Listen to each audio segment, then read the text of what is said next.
বর্তমান অন্তর্বর্তী সরকারের অভ্যন্তরে যেন আরেকটি ছায়া সরকার পরিচালিত হচ্ছে, যার অগ্রভাগে রয়েছে অন্তত 6 জন ব্যক্তি। বেশ সুকৌশলে এরা সরকারের ভেতর প্রবেশ করছে।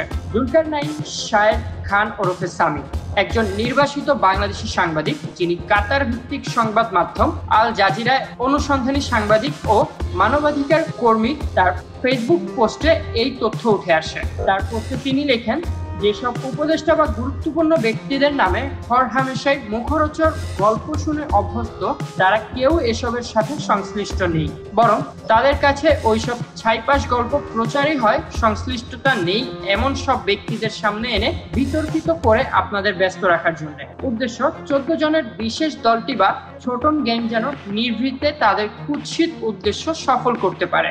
আজকে উন্মোচন করা হবে ছোটন গ্যাং এর অন্যতম সদস্য এবং সরকারের ভেতর চতুরতার সাথে স্থান করে নেওয়া ঢাকা উত্তর সিটি কর্পোরেশনের প্রশাসক মোহাম্মদ এজাজ, নিষিদ্ধ ঘোষিত হিজবুত তাহরির শীর্ষ নেতাদের একজন। তিনি ছাত্র জীবনে ইসলামী ছাত্র শিবিরের রাজনীতির সাথে যুক্ত ছিলেন। 2002 সাল থেকে হিজবুত তাহরির সাথে জড়িত হন। এই সংগঠনের কাজ করতে গিয়ে কমপক্ষে 2বার গ্রেফতার হন তিনি। 5 আগস্ট 2024-এর পর পরিবর্তিত রাজনৈতিক পরিস্থিতিতে 10 নভেম্বর 2024 এজাজ সহ তার অন্য সহযোগীদের মামলা খালাস প্রদান করা হয়। মোহাম্মদ এজাজ নিষিদ্ধ ঘোষিত সংগঠন হিজবুত তাহরিরকে নিষিদ্ধ সংগঠনের তালিকা থেকে বের করে আনতে বিভিন্নভাবে দিন দরবার শুরু করেন।